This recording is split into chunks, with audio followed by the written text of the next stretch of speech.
మొరటోడు అని వాళ్ళు వీళ్ళు ఎన్నెన్ని అన్న పసి పిల్లవాడు నవ్వాడు.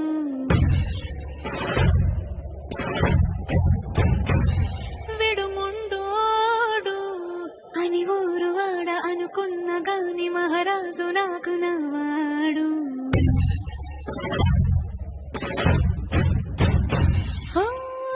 మాట పెడుసైనా మనసులో వెన్న రాయిలా ఉన్నవాడిలోన దేవుడెవరికి తెలుసును నాకన్నా.